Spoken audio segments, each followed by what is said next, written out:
Hello, everyone. And today I'm very, very happy to have Anya with me. Anya and I have been working on the Polyglot conference for what was supposed to be 1 year, but has turned into like 4.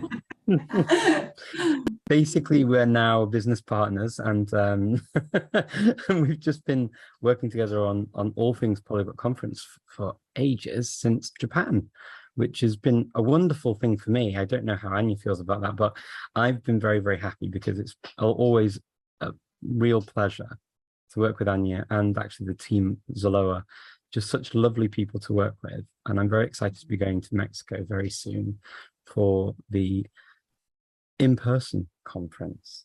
And today we're going to talk about a lot of different things, but Anya, welcome. Thank you for joining. Well, thank you for the invitation. Thank you. And I mean, thank you for taking the time, because it's a busy time for me, but it's also a very busy time for you at the moment, right? Yeah. I mean, I don't know, maybe you can even see my eyes. I feel like I would need a little more sleep. No, but I'm excited. It's couple of more weeks to go, and I'm very excited. yeah. So you're back in Cholula, you're in Mexico now. Right now I'm in Mexico City, but I'm going tonight back to Cholula.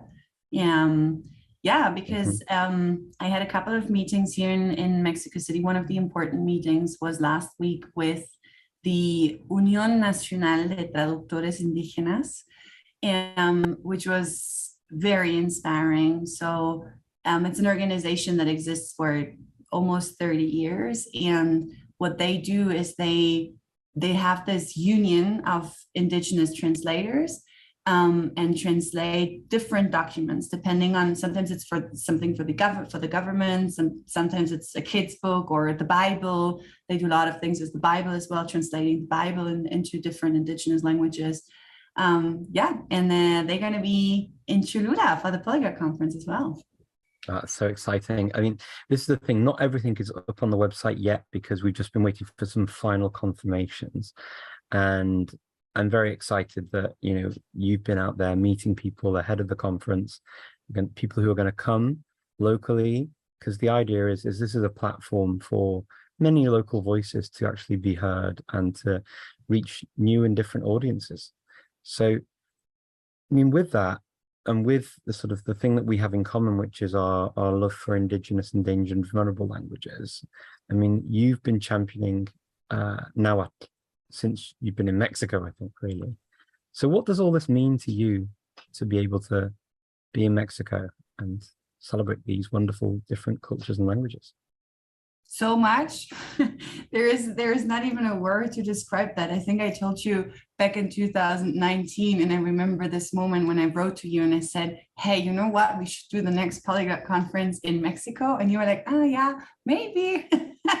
But no, it means, honestly, it means the world to me, because when I started Zaloa back in 2015, I always wanted, I think as entrepreneurs, we always need to think about the impact that we create, because in the end, you always move something in the world, but then think about the impact, right? And so in the beginning, I always thought, oh yeah, we could do some, I don't know, English stuff for pueblos indígenas, right? And that's what we did for the first 2 years. And when we started working on Nahuatl, we realized, okay, there is definitely not enough material. There is definitely not enough attention.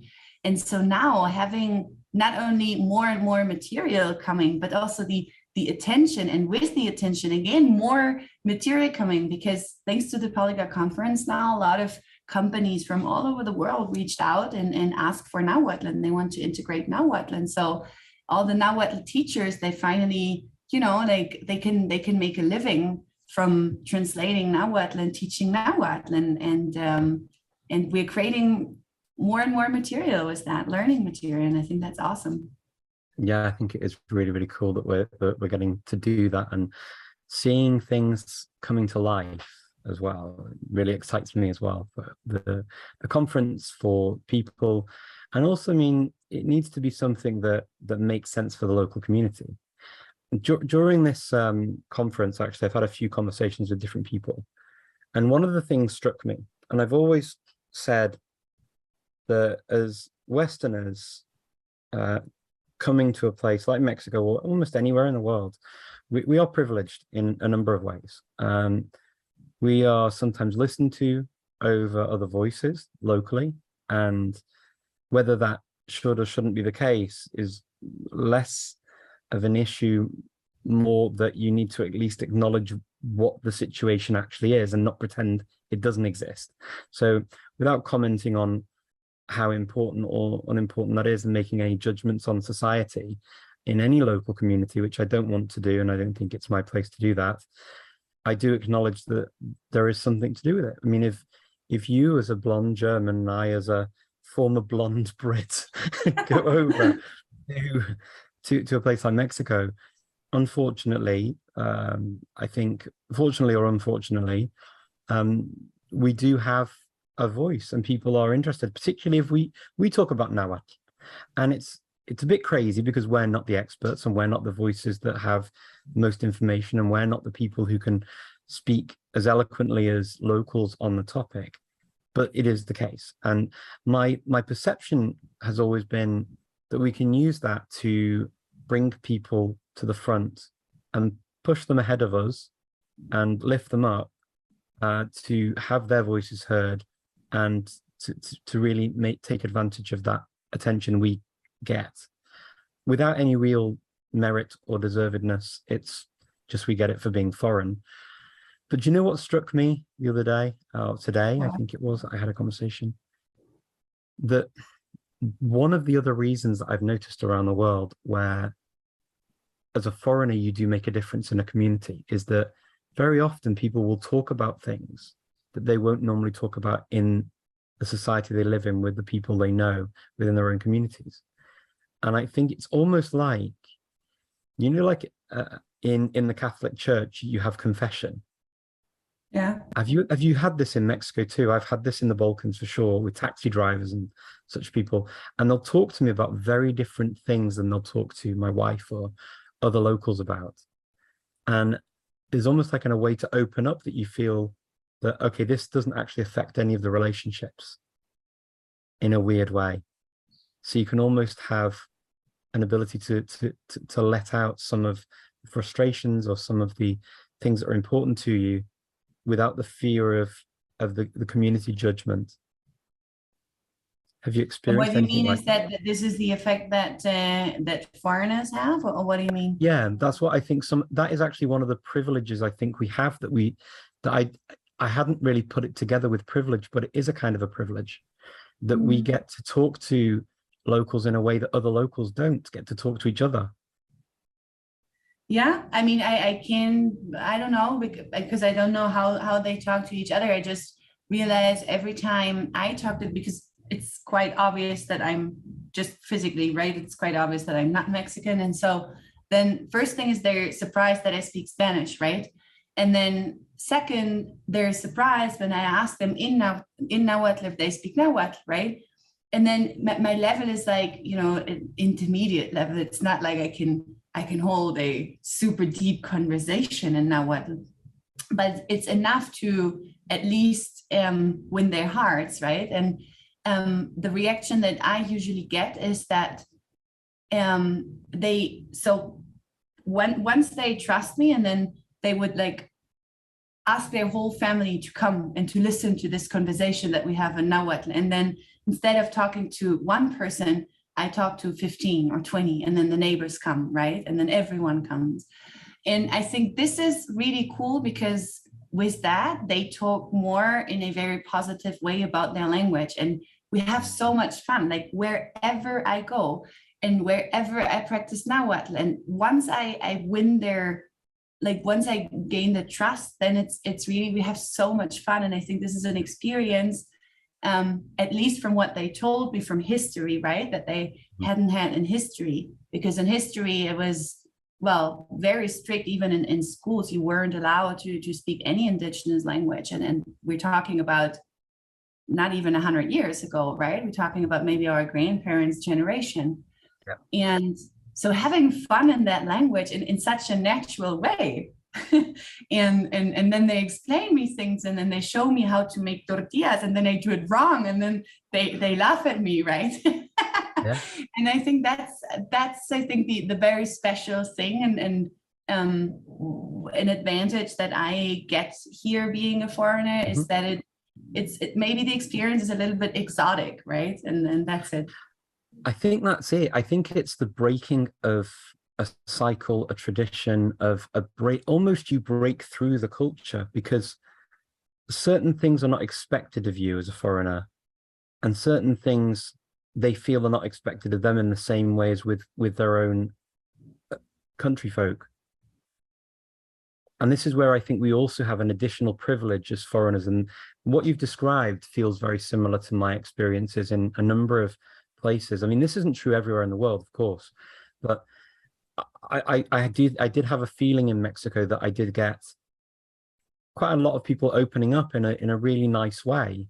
And I think doing that means that you can have quite honest conversations about things that are important. And I think dialogue, when it comes to an event like the Polyglot Conference, look, it's not my job to go to a place like Mexico and tell Mexicans what's important to them and tell Mexicans what they should do and what they should talk about and what they should say. It's my job as somebody who's arriving in a country with privilege that I acknowledge to then ask Mexicans what's important to them and to get them to talk about things that are important to them and to help them get their voices heard by some more people and adding whatever privilege I have behind that to. And I think that's exactly why the Polyglot Conference to me is so much more than just a week of having fun together and listening to really good and interesting talks. It's so much more because people are coming together and they're generating ideas out of this gathering. And in addition to that, obviously there's everything that is a regular conference offers you, from talks to language practice to making the connections. But we definitely see, and especially with this Polyglot Conference in Mexico, we definitely see a long-term impact. And I think this is so cool. And this is actually what really excites me. And and that's why I know it's worth it, you know, that I don't get that much sleep right now, or maybe I've got just too many things going on, but I know it's worth it because of the long-term impact. It's not just for the 3 days, but it's for longer. And everyone who's coming to the Polyglot Conference and even everyone who is participating is helping us with that, right? Because if without any participants, we wouldn't get any media attention, for example. It was just you and me, maybe we would have a little bit of media attention. But having everyone coming to Cholula, I think that's the important part, and having everyone learning Nahuatl and talking about it, I think that's the real impact behind this. And maybe later I can tell you also about this. I mean, Richard knows it already, but the others, what we've planned to invite even more Indigenous people, but maybe you have other questions before. No, I would love for you to just talk about that now. I think it's a great opportunity because I'm very excited that we have got a lot more people coming than just the people on the site. So please do tell us all about it. All right, go. So then, well, we discussed that, Richard and I, many weeks and months ago, that the idea of this Polyglot Conference is to put Indigenous people and all 68 Indigenous languages, and with that, the 364 variantes that Mexico offers, in the spotlight, right? And that should be the spotlight. But then the problem is, obviously, we need to get the people to Cholula. And so now, obviously, we have people from Cholula, we have people from nearby, from Puebla. But then there's also, Mexico is huge, and maybe some of you cannot even imagine, but if you put Mexico on a map of Europe, for example, I think it goes from Finland to Turkey or something like that. It's crazy, it's huge. And so imagine the people that we want to have speaking at the conference, they usually live in smaller towns, villages, far away from cities. And so it's not going to be easy for them to come to Cholula.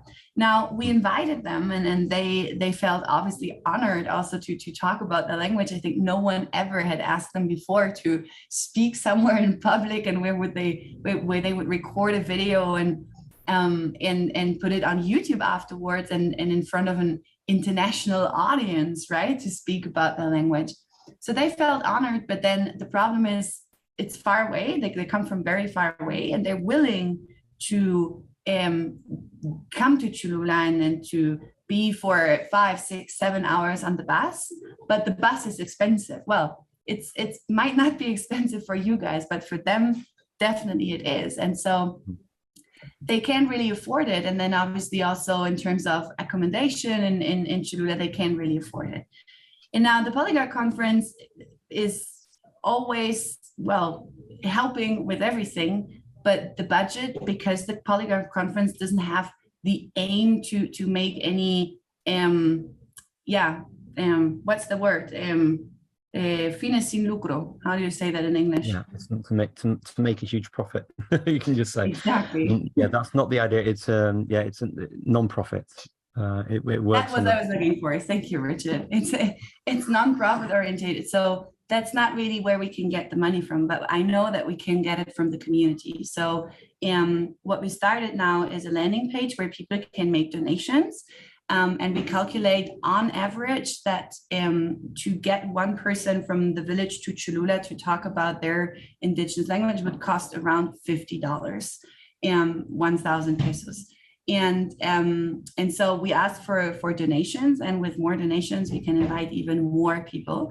And I think that's the really exciting part about the conference, that we're going to have people from all over the world and from all over Mexico, from all different pueblos indígenas in Mexico. And I think, if you're interested in that, we are putting the landing page up today, I think.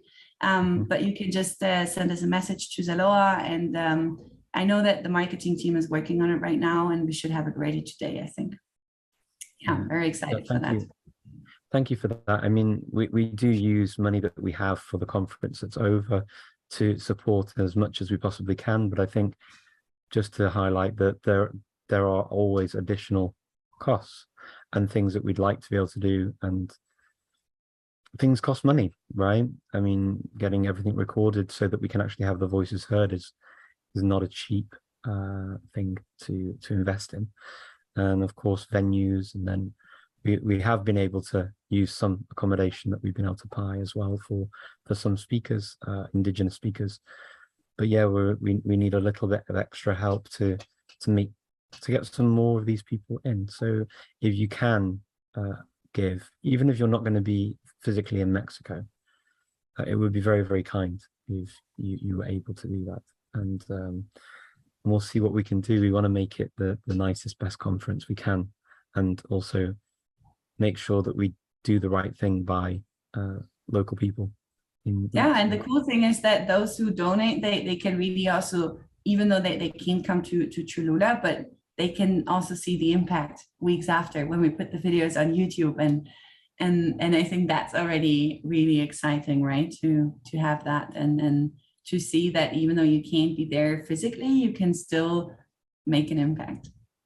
Yeah, absolutely. Yeah, please do feel free to have a look at the social media pages when we make those announcements, and you can sign up there to help out. I'm not going to pretend that this year has been easy. This year has not been easy with after we've had pandemic, and then we've also had what's going on with Ukraine, and what's going on as well, the sort of the fallout from economic crises around the world. So numbers are generally down for both events, and people don't have the money available that they had before to be able to support in the same way. So I know that some of you will be feeling that if you can't afford it, well, we don't expect you to not to sort of give money that you haven't got.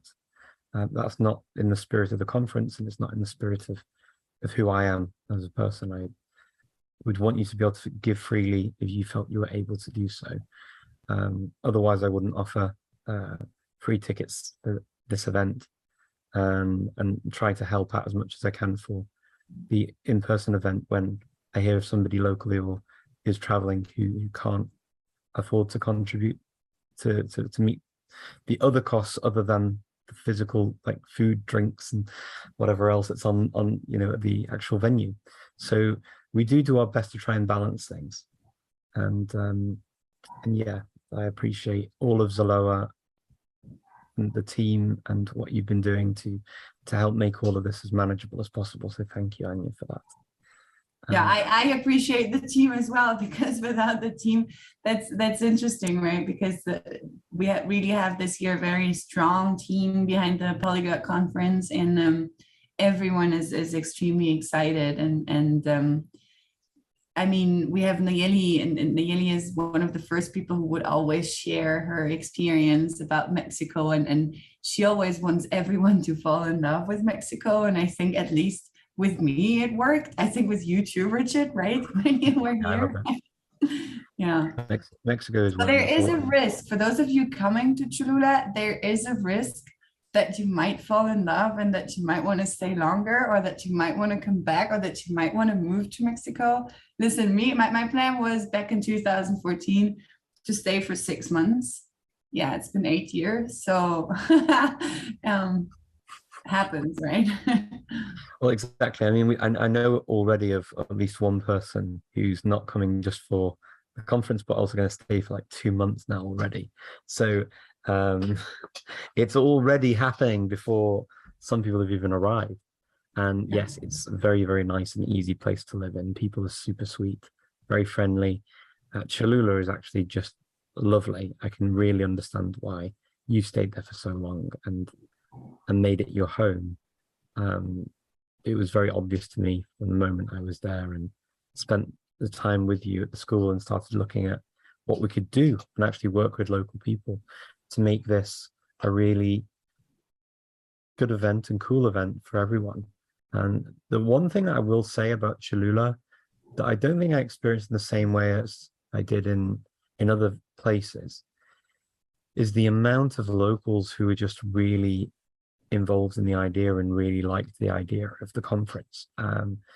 That's not to sort of say anything negative against any of the other places I've taken the conference to, but Cholula was really, really quite different. I mean, a lot of people in all sorts of positions were just ready to open up venues and show us what they were doing and show us their projects and their work, and they were very happy to do that. And you just see the amount of talent and cultural richness and linguistic diversity as well, obviously in Mexico, but you see it all on display in Cholula in a really nice way, and it's displayed in a very very pleasant experience to behold, really. And we've got some of that planned, right, as well. We're going to have some of these places where we can go and hang out and meet the locals. So tell us a little bit about Friday, because Friday I think is going to be quite special for I think Friday, oh my god, I think it's gonna be my favorite day. But obviously, like, we have the week of the immersion courses for Nahuatl and Spanish, with activities that I would say as a regular tourist no one would really get to see, what those participants of the immersion week get to see and get to do and get to learn. And then on Friday, we're going to be at the venue, but we don't start with the opening ceremony at 8 a.m. We first want people to really get to know the venue, get to know each other, a little bit of socializing. But as you know, it's a very special time of the year for Mexico, because it's going to be Dia de los Muertos that weekend. And so one of the things that we're going to do is that we have a corner where we do activities related to Dia de los Muertos, which means that you're going to learn a lot about the traditions, what Mexicans usually do. But then we're also going to build an altar. And I think that's one of the nicest things that Mexico has to offer. So there is an altar, and I'm not going to tell you everything about the altar, because I don't think I'm the right person to do that. But you have different levels, and every level of the altar has a meaning, and you have all elements like air, water, fire. You've got everything included in the altar. And so what you do, and that's why we ask people to bring a picture of their beloved ones. And you put the picture of your beloved ones who have passed away on that altar. And with that, well, people believe, and it's a mix of Christian and indigenous religions, actually, this tradition.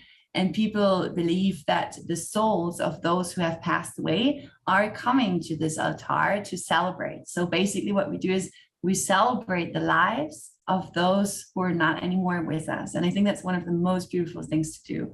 That's definitely going to be a very important part of the conference. And then we're also going to have un mercadito artesanal.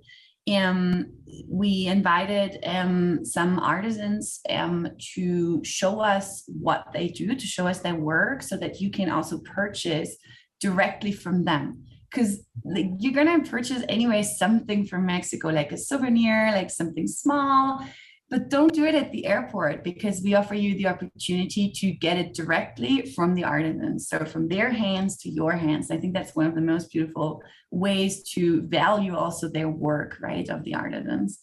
Yeah, and the press is going to be there on Friday as well. So that's also going to be interesting, and a lot of social activities to practice languages, and then to be together, and then to make new friends.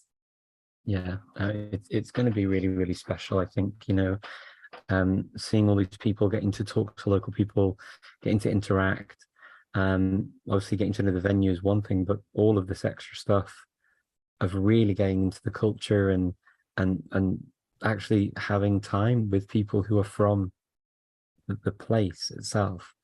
This is something that, at the conference we've kind of had elements of, but I don't think on this level ever before. And I think this is one of the things that makes Mexico that bit more special as a destination. And I think there's going to be enough people so that you will really feel a local experience. Goosebumps. Yeah. And this is what we want, really, isn't it? I think as language learners, we don't travel and we don't learn languages so that we just spend time in a totally international community. We do want to have some sort of authenticity and this authentic feeling of what it's like to be in the country and what it's like to talk to locals, and to have that opportunity just right there, where people are there and they're taken out of their normal sort of, okay, we sell you this thing and then you disappear, which may be nice as a transaction, but when they're also taken out of their norm as well and put in this different context, I think also from the other side, it's going to probably actually make it a lot easier to have more of an interaction with individuals. Yeah, and we invite everyone really to do that. And I think, you also value is that Mexicans, because you'll see that. But the one thing that Mexicans really enjoy, apart from music and dancing and everything like that, is also sharing their culture. They really enjoy that, and that was my experience, and everyone else's experience coming from another country to Mexico. Yeah, it's such a welcoming culture. Yeah, it is, absolutely. It's one of the 4 countries in the world where I really felt the people made the country. What are the others? So it's Mexico, and you say 4. What are the others? Yeah, the 4 for me. So Indonesia. There's something very special about Indonesians. I haven't been, so I can't tell. Yeah. Brazilians. Oh yeah, very true. I agree. There's something really special about Brazilians. They make it as well. And Botswanans. Botswana for me was just, people were so special. I mean, in the nicest, most positive way possible. They were so good to sort of talk to and to meet. So those 3 with Mexico are my top 4 that I've been to in the world. Where wow, Brazil, I know it's definitely, I would agree, and I think that in general many Latin American countries. I would say Colombia as well, very, very much. Yeah, but I think in general, Mexico is so special because you've got everything, right? We're going to be in the center of Mexico, very close to Mexico City, because it makes things easier to be close to Mexico City for traveling, etc. And it's, yeah, but then you go to the north, and I really invite you to do that one day if you came to it this time. You go to the south, you go to Oaxaca, you go to Chiapas, close to the border with Guatemala, or you go to the north, and you know, it's so different, but still, like, you know, like when it's September 15th, National Day in Mexico, even though they're so different, everyone, I think, is just very proud to be Mexican. Yeah, the United States of Mexico. That's what it's called, exactly. right? Yeah, exactly. That's what you say. Exactly. Los Estados Unidos Mexicanos. Yeah. Yeah. And it really is. There is something, because I've spent time in Yucatan, and there as well, it was just also very, very nice to speak to the people that live there and are from there.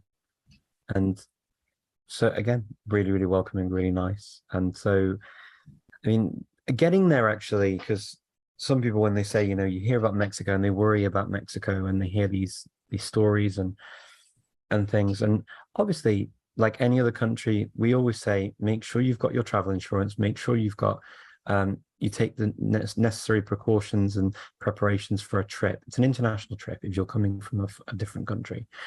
And also, you don't take risks that you wouldn't take at home. So you wouldn't just randomly hop into a place or go walking around an unknown area a crazy hour in the night, or even in the day if you're not sure.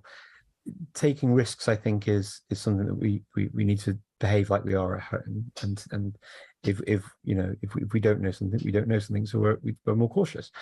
That said, I felt very safe in Cholula, and compared to, say, the US, where I definitely feel a lot more alert. Wherever I've been in the US, I felt way more okay. I felt more danger zones. In Cholula, I really didn't feel that way. And when I arrived, I was actually super surprised at how you come out of the airport, you're still in the terminal, you get the bus to Puebla, Paseo Destino. It's a straight bus through. You don't leave the airport even, only on the bus, and you buy the bus ticket just in the terminal station.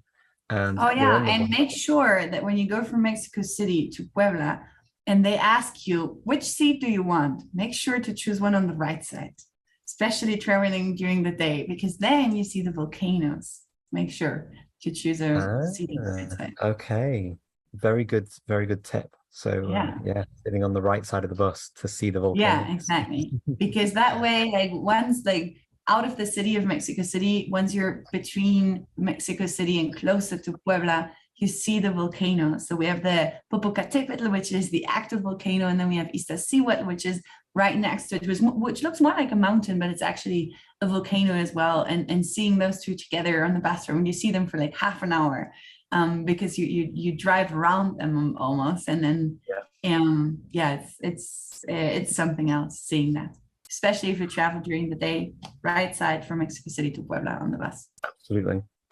Okay, I'm going to remember that as well, because I didn't think I did that. But there again, I did arrive when it was dark, so I probably wasn't. Yeah, you arrived when it was dark. See anything anyway. Yeah.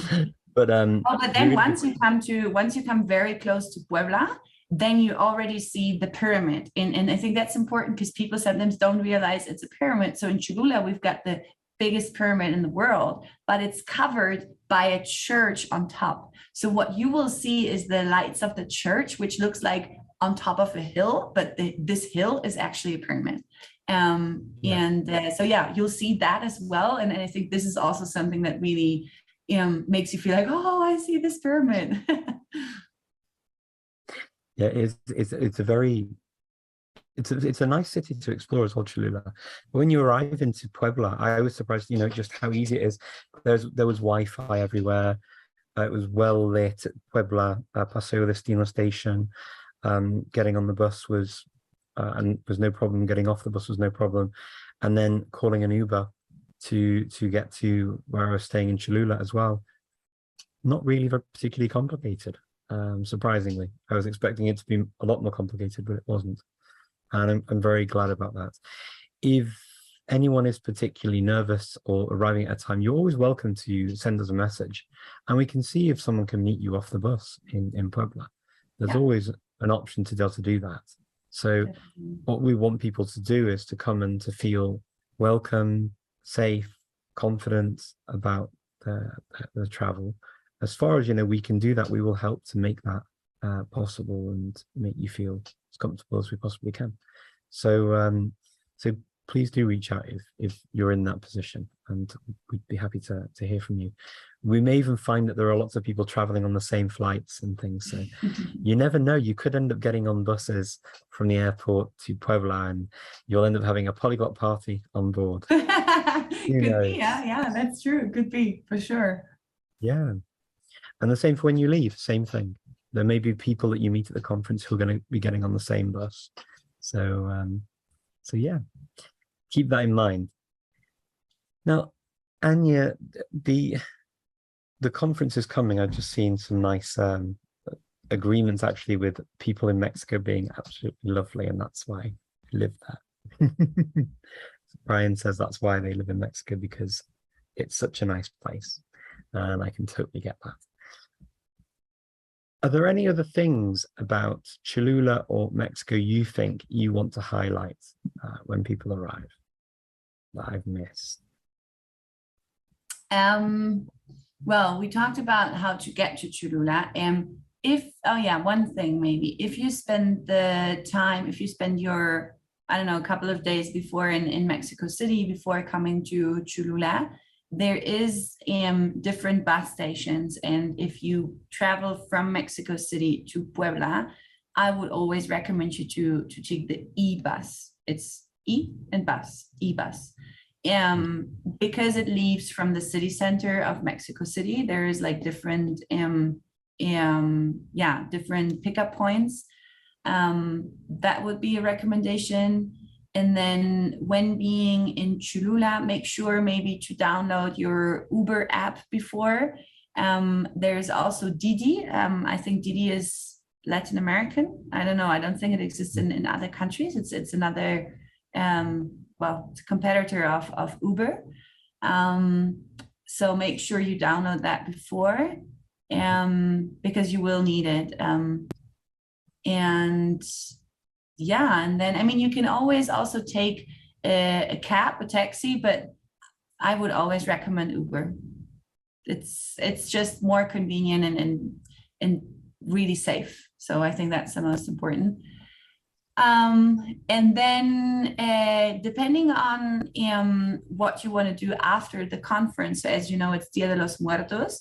So Langfest is going to organize some social activities during the week, and they're also going to work with someone to organize something for that Monday, which is a trip to a small town, which is very typical for Dia de los Muertos celebration. So I guess we really give you this, like, not at all tourist experience, but this unique Mexican experience. And I think that's the most important you need to know about Cholula. Just in terms of accommodation,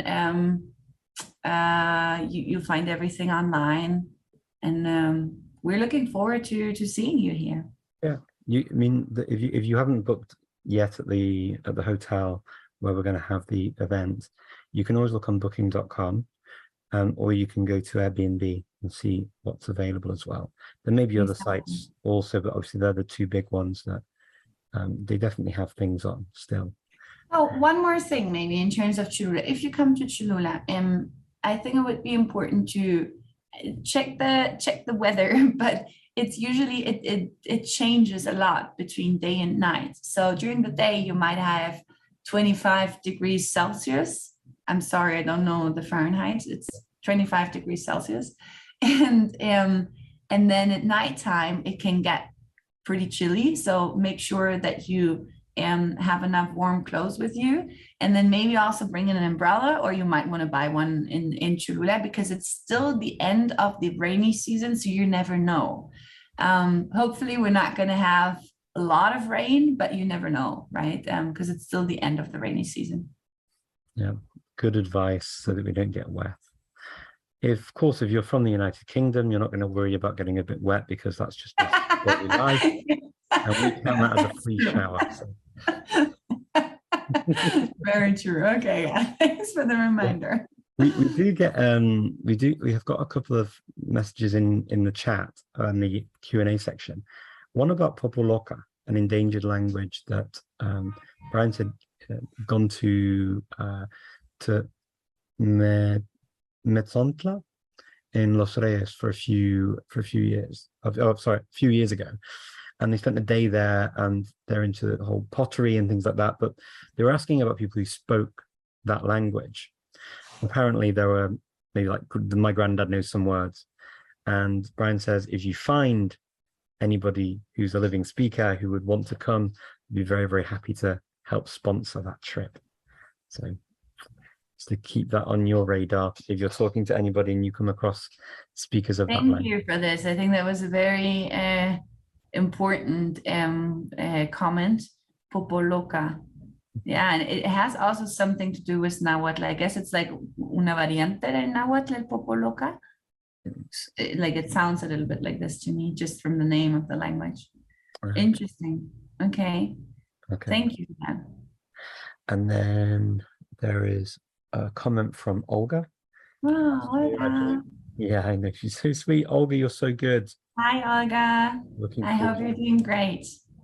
I'm looking forward to the concert at the weekend. Last year, I participated in the Calavera competition organized by Zaloa. I remember you won. Yes, that was so amazing what you did. Would it be possible to present my Calavera at the Polyglot conference in Cholula? Of course, I won't be there, but maybe Zaloa could present it. Greetings from Hyperpolyglot, interested in Mexican culture. I think we definitely, I'm going to tell Nayeli about it, because during the Spanish immersion week, this is also part of the Spanish immersion week, and then also on that Friday, that would also be a good opportunity. So I don't want to promise anything, but I think it would be really nice, because that was, I remember, it was such a cool Calavera that you wrote last year. Yeah, thank you so much, Olga. I'm just going to write it down now. Brilliant.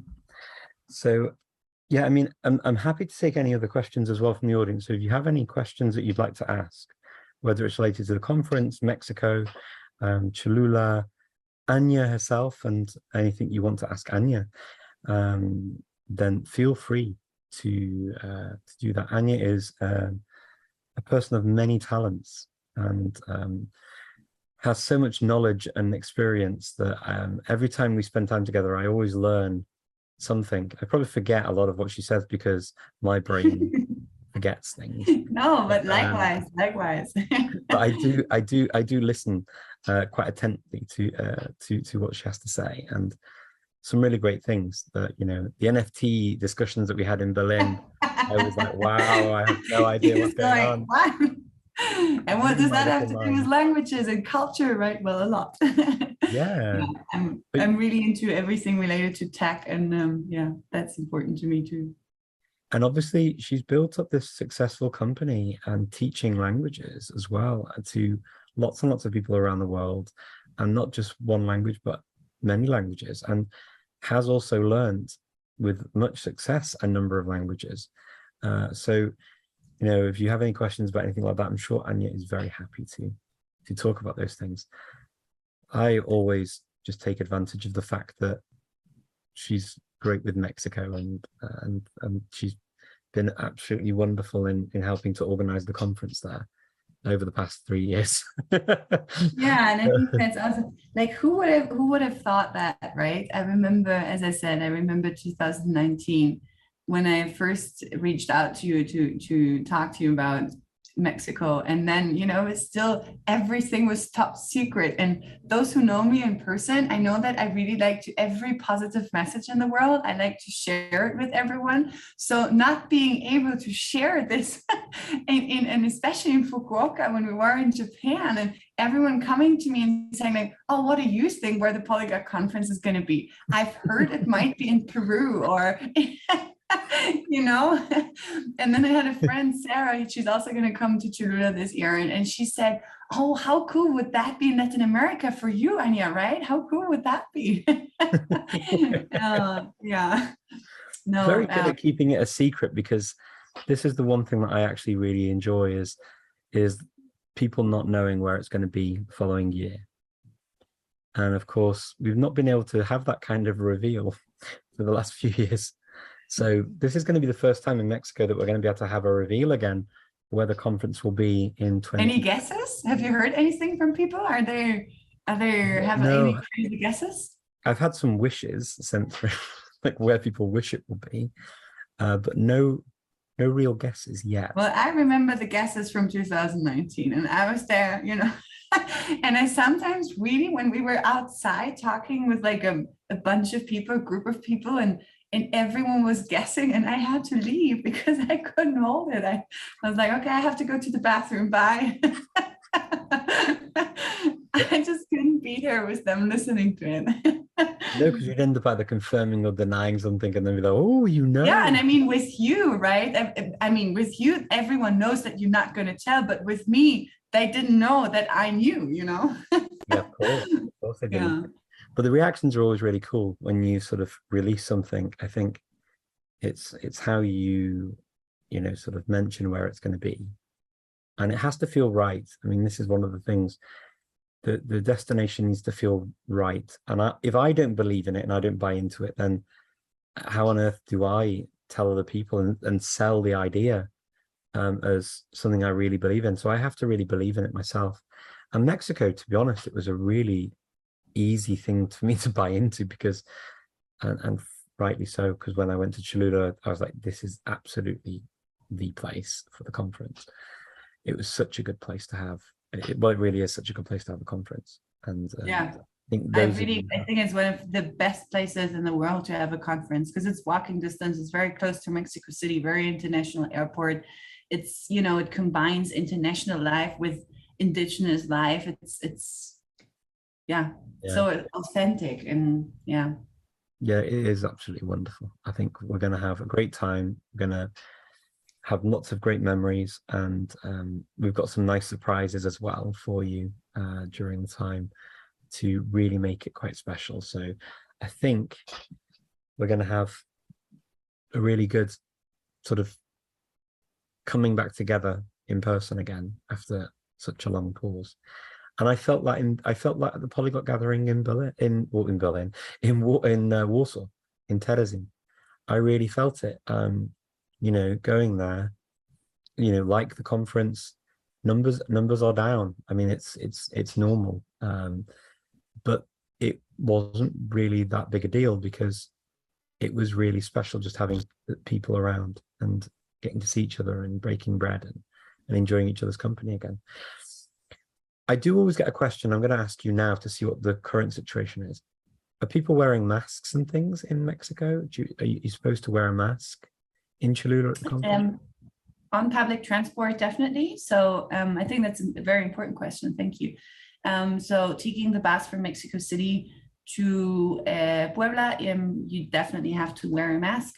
But there's no restriction on like a surgical mask, or, you know, and the Germans, they have their very strict rules about the FFP3 mask. You can use whatever mask, even a mask, a fashion mask, like whatever kind of mask you want. And then on the street, no, at least not here in Mexico City and in Puebla. In stores, also not really. For example, the waiters at restaurants, they would still wear a mask usually, but you as a guest, you usually don't. You might see people who wear masks, but it's not like mandatory right now. Okay, and at the conference itself at the moment? What's that? Sorry? At the conference itself, will people have to wear a mask at the conference? No, only if they want to, but they don't have to. Okay, so it's not mandatory at the moment. Yeah. No, I think it is important. The thing is, these sorts of ideas and things and rules around mask wearing and stuff around the world are different. They can change.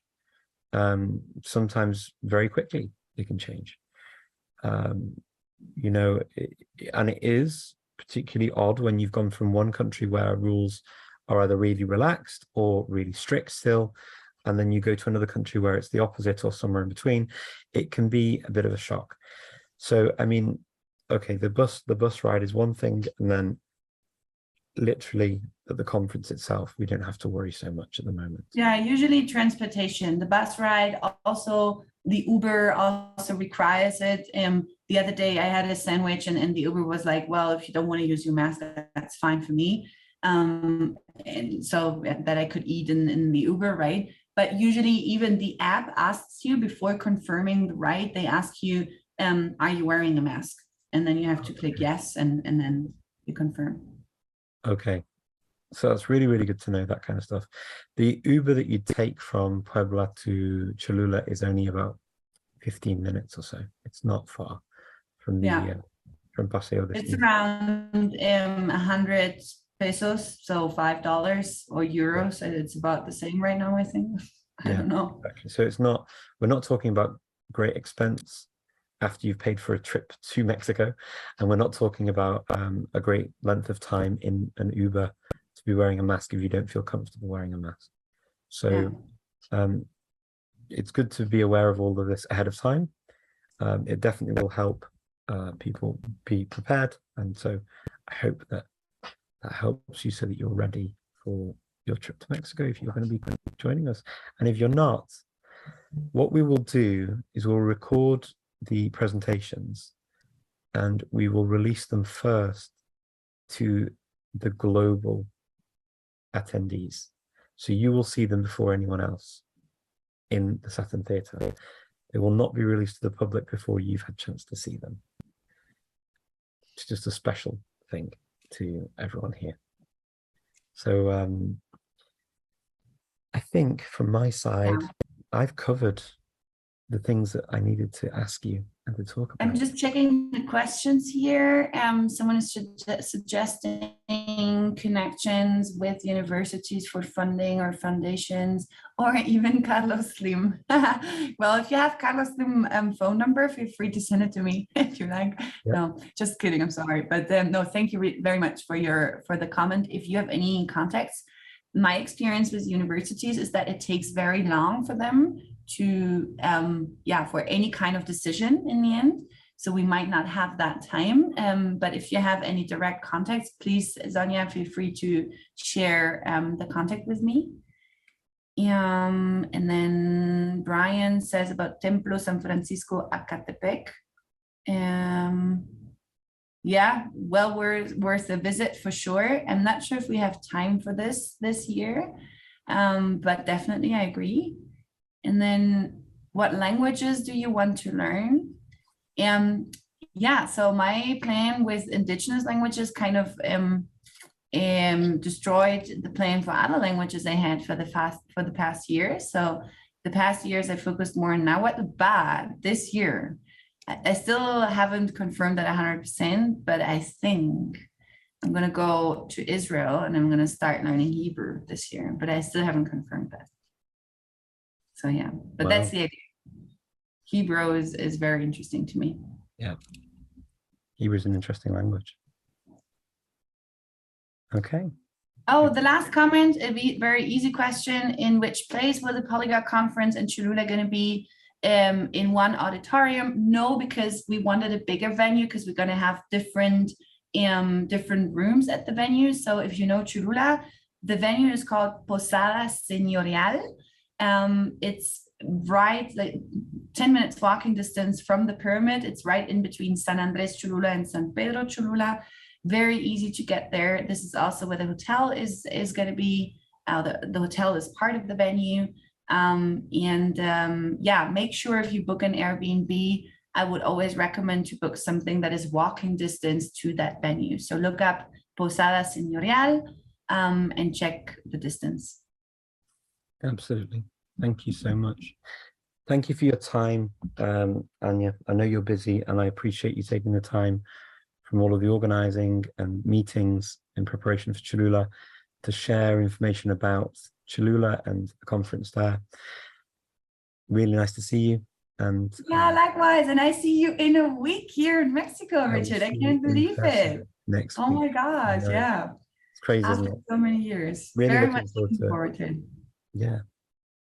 Take care, everyone, and thank you everyone for your support, and very much looking forward for everything that is yet to come in the month of October, not August, October, of course. Take care. Bye, everyone. Bye. Bye-bye. Imuitan. Imuitan.